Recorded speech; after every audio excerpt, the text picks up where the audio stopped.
It's like, you know, people say, well, if the possibility of divorce is open, it makes you free. It's like, yeah, that's what you want. You want to be free, eh? Really?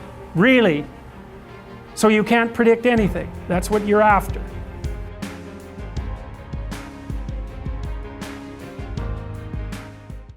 Every little bump in the relationship is the potential dissolution of the entire relationship. That's actually why people get married, you know, just so you know. Because this is built into marital vows. I'm not leaving, ever, no matter what. It's like, okay, well, that definitely puts a boundary around our arguments, right? Because I can't say every time you manifest one of your flaws, which you're likely to do just as often as me, well, enough of this. It's like, that's horrible, man. If your whole life is, well, every time you get out of line, I'm out of here. It's like, how the hell are you? First of all, you're not going to admit to ever doing anything wrong. Second, you're going to be on your, you're like a scared cat the entire relationship because, well, who knows, it could just come to an end at any moment. It's like, you know, people say, well, if the possibility of divorce is open, it makes you free. It's like, yeah, that's what you want. You want to be free, eh? Really? Really? So you can't predict anything. That's what you're after. It's a vow. And it says, look, I know that you're trouble. Me too. So we won't leave, no matter what happens. Well, that's a hell of a vow, but that's why it's a vow, right? That's why you take it in front of a bunch of people. That's why it's supposed to be a sacred act. It's like, what's the alternative? What's the alternative? Everything is mutable and changeable at any moment. Well, go ahead, you live your life like that and see what you're like when you're 50. Jesus, it's dismal. 2 or 3 divorces, your family's fragmented, you've got no continuity of narrative.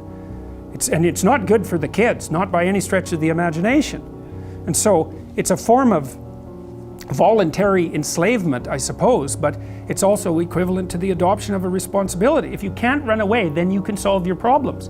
Because it might be, okay, well, I'm stuck with you. So how about we fix things? Because the alternative is we're going to be in a boxing match for the next 40 years. That's the alternative.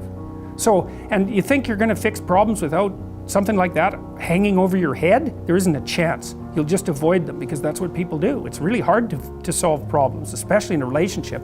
We're having a fight and I find out that it's, you know, because you were abused by your uncle when you were 5 or some goddamn thing. You know, it's like, it's very frequent that that sort of thing happens. There's your partner's, you know, manifesting some weird anomalous behavior. You just can't make heads or tails of it. It doesn't seem related to what you're doing at all. They don't want to talk about it. And so as soon as you bring it up, they get mad. And then you bring it up again, they even get madder and they tell you that you're not going to talk about that or they're going to leave. And so maybe you're really, really persistent because you're kind of a son of a bitch, and then they break down and cry, you know, and then they have this horrible memory that comes flooding forward that's completely, you don't know what to do with it, and then you have to sort it out. It's like, you think you're going to do that unless there's a good reason? You have to know, we better sort this out or we're going to be carrying it around for the next 40 years. That maybe is enough motivation so you'll actually try hard to solve a problem. It's a lot easier to say, well, sorry, we're not going there. But then, good, you'll have it every day, every goddamn day for the rest of your life.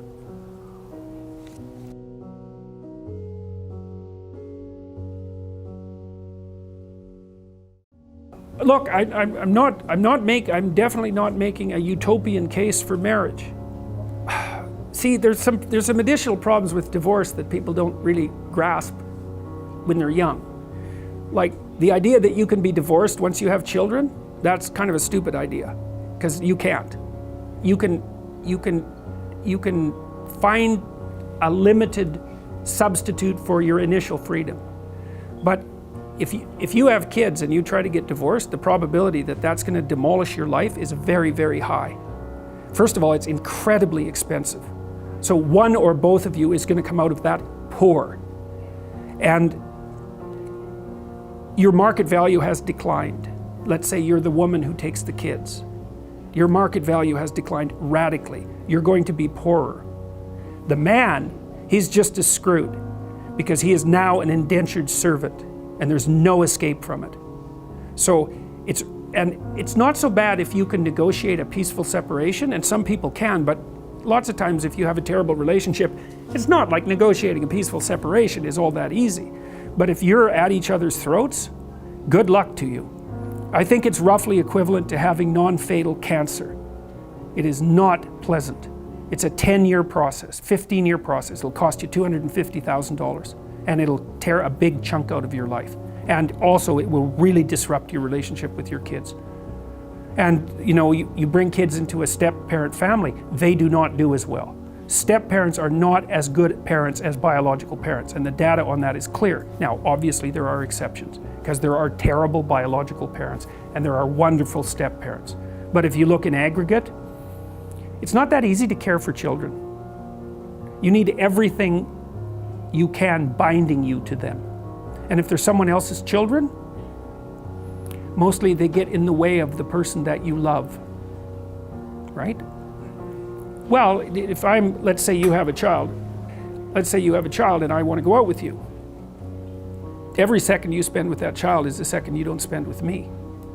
And there's going to be a price for that. I'm not going to be happy about that. And if I have a child, you're going to feel exactly the same way. You might say, well, no, I love children. It's like, yeah, sure you do. I doubt it. You might love your child. And you know, it's pretty specific the way that people love children. So, and the rate of abuse for kids in step-parent families is way higher than it is in biological families. There's not even any comparison. So, anyways,